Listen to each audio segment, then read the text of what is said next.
Tetestingin natin ngayon itong best-selling flashlight ko. Simula guys nung in-upload ko ang video about dito, napakaraming bumili.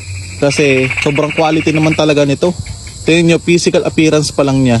Makikita nyo na agad na napaka-quality nitong flashlight na ito.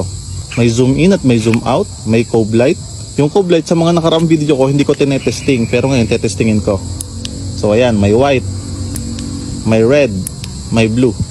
Tapos merong ganyan pa. Kagandahan rin ito guys, napakatagal malobat.